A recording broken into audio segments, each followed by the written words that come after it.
parole donne la vie, ta parole restaure, ta parole guérit, ta parole rend sage l'ignorant. Merci encore ce soir pour ce temps que tu nous donnes. Nous nous soumettons à toi seul et nous prions que tu nous donnes d'être comme Samuel qui a dit: parle, Éternel, car ton serviteur écoute.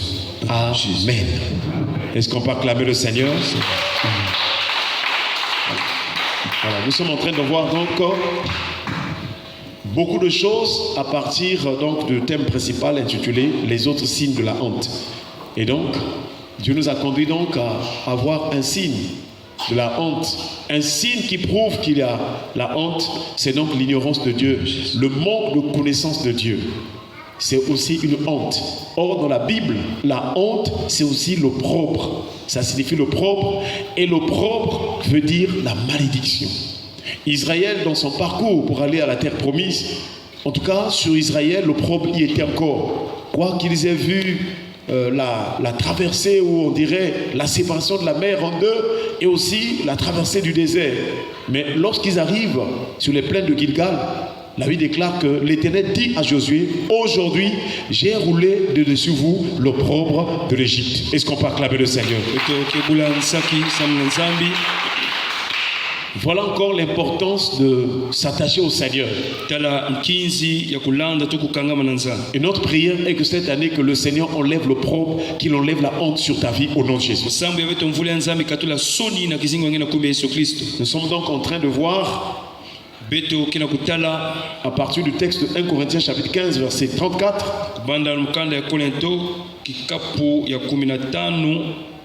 beaucoup de choses. Il est écrit dans ce texte: revenez à vous-même comme il est convenable, et ne péchez point, car quelques-uns ne connaissent pas Dieu, je le dis à votre honte. Paul s'adressait aux chrétiens de Corinthe, mais il dit: parmi vous quelques-uns ne connaissent point Dieu, je le dis à votre honte. En d'autres termes, c'est vraiment une honte que parmi vous les chrétiens, qu'il y ait de ceux qui ne connaissent pas Dieu.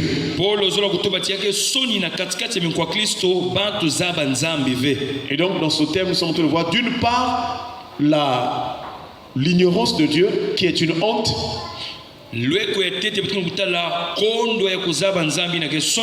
et d'autre part la connaissance de Dieu qui est une bénédiction. Et donc pour connaître les signes de la connaissance de Dieu, pour avoir les éléments de la connaissance de Dieu, nous sommes partis donc dans Actes chapitre 10 verset 38.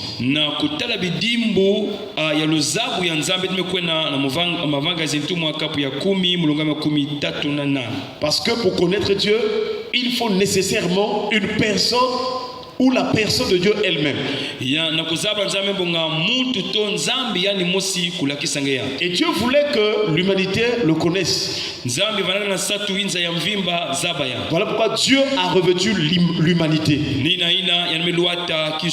Et l'humanité de Dieu, c'est dans la personne de Jésus-Christ. Voilà pourquoi physiquement, Jésus pouvait dire à ses disciples: celui qui m'a vu a vu le Père. Qu'est-ce que Jésus enseigne sur la connaissance de Dieu? Dans Jean chapitre 17 verset 3, il dit: or la vie éternelle, c'est qu'ils te connaissent, toi le seul vrai Dieu, et celui que tu as envoyé, Jésus-Christ. Donc, la connaissance de Dieu, c'est avoir la vie de Dieu que la Bible nous montre, qui est appelée la vie éternelle. Est-ce qu'on parle avec le Seigneur? Et donc nous sommes en train de voir la marche de Jésus sur la terre. Dans Actes chapitre 10 verset 38, il est dit: vous savez comment Dieu a oint du Saint-Esprit et de force.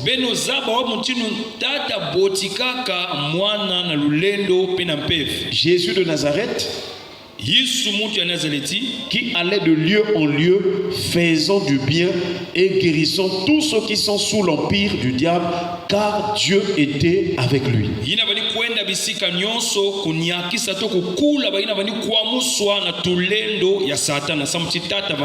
C'est ce texte biblique qui nous donne les différentes caractéristiques de la vie de Dieu et donc de la connaissance de Dieu.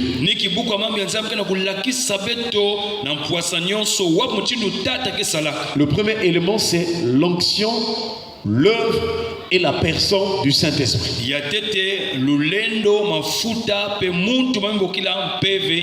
Le signe qu'une personne a Dieu ou vit la vie de Dieu, c'est la présence et l'œuvre du Saint-Esprit. Nous avons déjà vu que Paul pouvait rappeler aux chrétiens de Rome en disant: si quelqu'un n'a pas l'esprit de Christ, il ne lui appartient pas. Est-ce qu'on peut acclamer le Seigneur? Donc la présence de l'esprit, c'est même l'appartenance à Dieu. Voilà pourquoi impérativement, pour vivre avec Dieu, il faut être rempli de son esprit. Voilà pourquoi le Seigneur présente l'onction du Saint-Esprit comme tout un baptême. Tel est le premier élément qui prouve la présence ou la connaissance ou la vie de Dieu. Le texte de Actes chapitre 10, 38 nous donne encore d'autres éléments. Il est écrit: faisons du bien. Donc, un cœur qui fait le bien, qui pratique le bien, c'est le signe de la présence ou de la vie de Dieu. Et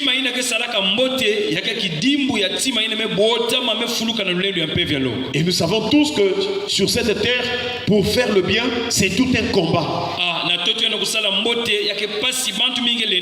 Parce que le diable, le maudit de Satan, a été précipité sur la terre et il est venu avec les malédictions. La Bible déclare: malheur à vous terre et mer, car le diable est descendu vers vous animé d'une grande colère, sachant qu'il a peu de temps.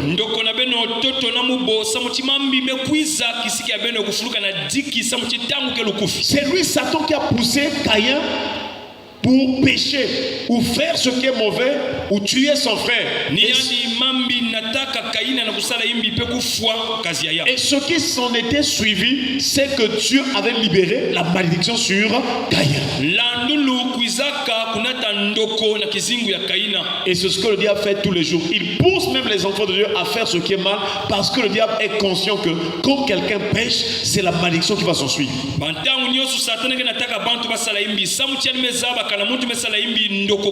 Mais nous prions que le Seigneur nous donne la force de veiller et de prier afin de ne pas tomber dans la tentation.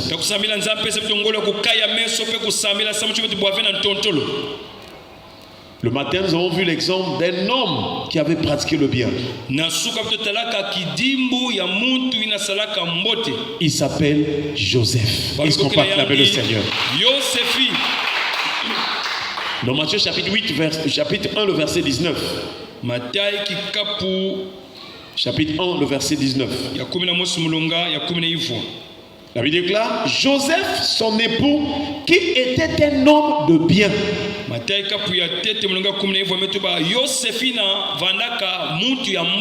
Et qui ne voulait pas la diffamer, se proposa de rompre secrètement avec elle. Nous connaissons l'histoire de Marie. Elle était fiancée à Joseph. Joseph était son fiancé avant qu'ils aient habité ensemble.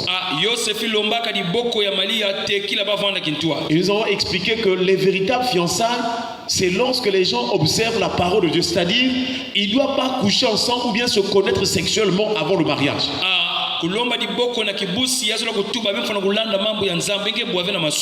Les deux futurs conjoints doivent s'observer à la lumière de la parole de Dieu. Malheureusement, cette étape, beaucoup de gens franchissent cette étape. Et quand des problèmes arrivent, il dit que non, Dieu m'a oublié. Je ne comprends pas ce qui m'arrive. Mais c'est le péché. Dieu n'a rien à voir. Dieu nous a donné la parole. Dieu est saint. Et donc, il nous a appelés à la sainteté. Mais si tu optes, si tu choisis de vivre selon l'impureté, il y aura des souffrances, il y aura du retard, il y aura des problèmes dans ta vie.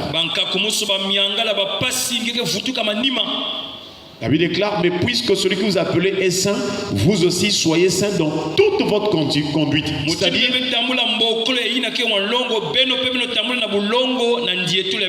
comme nous avons trois parties dans notre être, nous devons être saints dans notre esprit. Nous devons être saints dans notre âme. Nous devons être saints dans notre corps. Est-ce qu'on parle avec le Seigneur?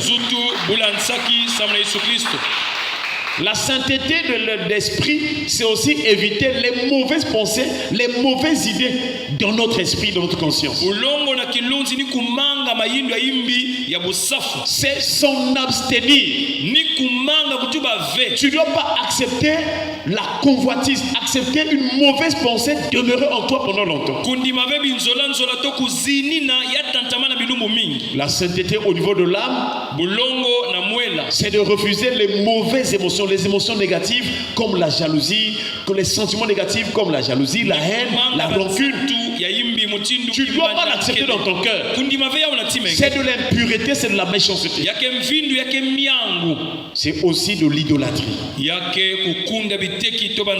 Et la sainteté de notre corps, c'est d'éviter d'être en contact ou de toucher avec ce qui est souillé. Si nous gardons, nous conservons la sainteté dans les trois parties de notre être, quand Jésus viendra, il nous trouvera irréprochables et nous serons parmi le reste des fidèles qui seront enlevés pour aller au ciel à la rencontre du Seigneur dans les airs. Voilà le véritable combat. Le combat, ce n'est pas avec les démons. Les démons, on les chasse. Mais le vrai combat, c'est de se maintenir dans la sanctification, la sainteté, la crainte de Dieu. C'est fuir les souillures de ce monde. Voilà ce qui nous donnera d'être revêtus de l'habit de fête, le fin lin. Joseph était un homme de bien. Le signe du bien de Joseph envers sa fiancée, c'est que Joseph n'a pas voulu diffamer ce qui s'est passé.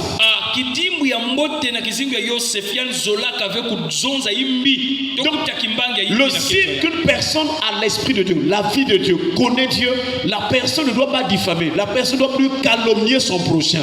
Si toi tu as l'habitude de calomnier les autres, tu as un problème de connaissance de Dieu. J'allais dire que tu es ignorant. Parce que dans toute la Bible, Dieu interdit la calomnie ou la diffamation. Nous l'avons défini comme dénigrer son prochain, diminuer la valeur de l'autre, mépriser son prochain. Et nous pouvons dire par extension aussi que c'est tout un orgueil, ça. Ne sois pas orgueilleux. Cherche à être humble. Accepte d'être abaissé. Car celui qui s'abaisse sera élevé. Est-ce qu'on parle avec le Seigneur? Nous avons pu aussi dans le psaume 50, verset 19 à 20,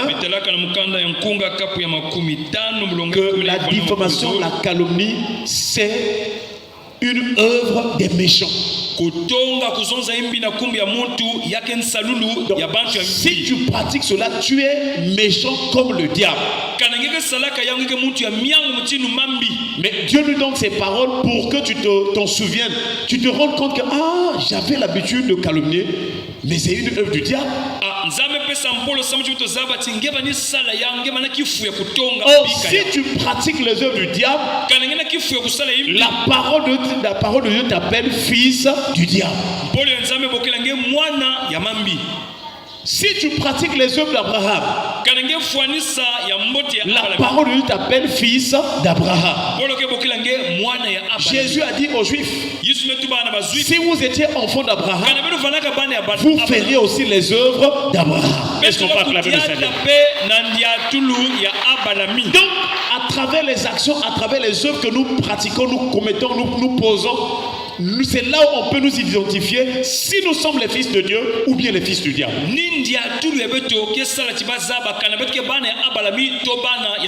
Mais pendant que le Seigneur tarde à venir, nous prions que Dieu nous aide de passer par la véritable repentance. Change de cœur. Que le Seigneur change notre vie. Qu'il nous donne un cœur nouveau. Qu'il nous donne un esprit nouveau. Qui puisse obéir à sa parole. Alléluia. La calomnie, c'est un péché que beaucoup de gens négligent. Mais pourtant, c'est le signe des méchants et aussi de l'œuvre du diable. Parce que le diable ou Satan est la première créature qui a commencé avec la calomnie.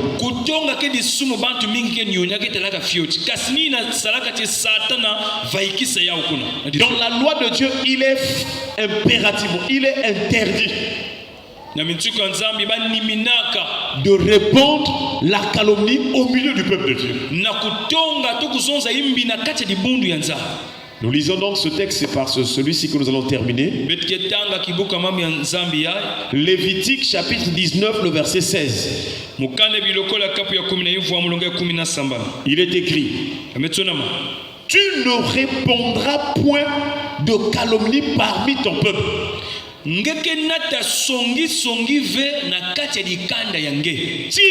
dit, tu ne t'élèveras point contre le sang de ton prochain. Je suis l'Éternel. Est-ce qu'on peut acclamer le Seigneur?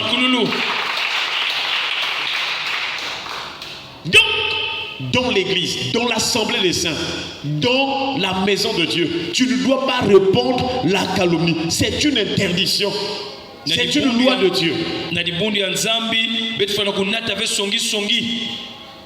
Et ici, si nous comprenons le sens, lorsqu'une personne calomnie, celle-ci se lève contre le sang de son prochain.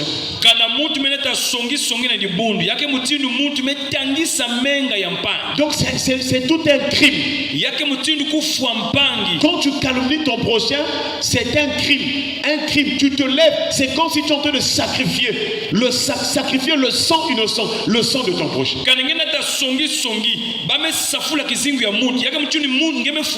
Voilà pourquoi Dieu dit, tu ne te lèveras point contre le sang de ton prochain. Le sang, c'est l'image de la vie. Est-ce qu'on peut acclamer le Seigneur? Donc, lorsqu'une personne calomnie, elle est en train de détruire, de dénigrer, de rabaisser la vie de son prochain.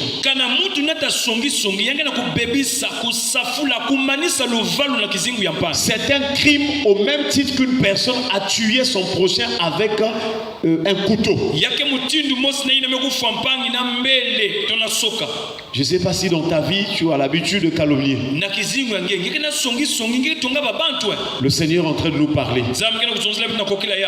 Le crime apporte toujours la mort. Voilà pourquoi Jésus, pour nous sauver de la condamnation, il a accepté d'être tué, de mourir à la croix.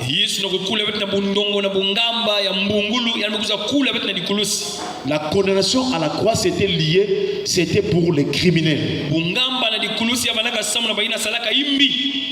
L'un des brigands à la croix a dit à son coéquipier, pour nous méritons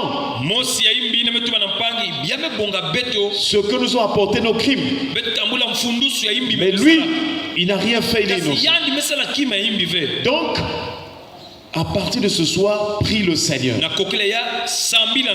Ouvre ton cœur. Demande pardon sincèrement. Demande la force au Seigneur qu'il te délivre de la calomnie. C'est un péché de la langue. Le matin, nous avons lu avec le psaume 50 là, le verset 19 à 20. Il est écrit: tu livres ta bouche au mal. La calomnie, c'est un mal. Et ta langue est un tissu de tromperie. Donc lorsqu'une personne calomnie, elle est en train de revêtir un tissu, elle est en train de s'habiller d'un tissu de tromperie.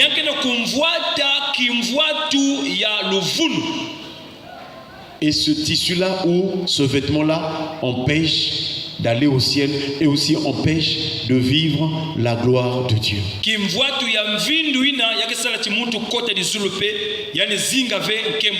Peut-être que tu es en train d'accuser les gens. Oh non, moi c'est peut-être les sorciers de la famille ou les gens m'attaquent. Ici Dieu nous montre que la calomnie c'est tout un crime. C'est de la méchanceté. Puisque tu as écouté la vérité, que le Seigneur nous affranchisse. Alléluia. Est-ce qu'on peut acclamer le Seigneur? Lorsque Dieu donne la parole, dans cette parole il y a la guérison. La Bible déclare: il envoyait sa parole et sa parole les guérit. Le péché c'est une maladie. La calomnie c'est une maladie. Et donc le malade a besoin du médecin. Et le médecin qui est capable de guérir de la maladie du péché, c'est Jésus-Christ. Viens devant lui. Humilie ton cœur. Invoque-le. Dis: Seigneur, je reconnais que je suis dans la calomnie. Je calomnie souvent mon prochain. Mais ce soir, j'ai besoin de la guérison. La guérison de mon âme. S'il te plaît, Seigneur. Pardonne-moi. Délivre-moi. Guéris-moi. Et le Seigneur va le faire. Il faut que tu t'engages. Si tu veux voir le changement dans ta vie, il faut l'engagement de ton cœur. Dès que tu t'engages de tout ton cœur, le Seigneur te fera miséricorde et grâce. Est-ce qu'on peut acclamer le Seigneur? Que le Seigneur nous délivre de la calomnie. Qu'il mette une garde sur la porte de nos lèvres. Quels que soient les rapporteurs qui viendront pour vouloir nous pousser à la calomnie, que nous sachions vraiment s'éloigner des séducteurs et des pécheurs. Que nous puissions plus marcher en compagnie des moqueurs, mais que nous trouvions notre plaisir dans la loi de l'Éternel. Que Dieu donne à notre bouche, à notre langue, d'aimer la parole de Dieu comme du miel et du lait. Et que le Seigneur nous donne tous les jours de sortir de notre bouche des bonnes paroles qui servent à l'édification et qui communiquent une grâce à ceux qui l'entendent. Est-ce qu'on peut acclamer le Seigneur? Baissons les têtes dans la prière. Nous allons remercier le Seigneur pour sa parole. Prions le Seigneur au nom de Jésus. Te rendons grâce pour de notre Père. Merci pour ta parole, Seigneur. Ta parole qui nous bénit. Ta parole qui nous éclaire. Ta parole qui nous affranchit.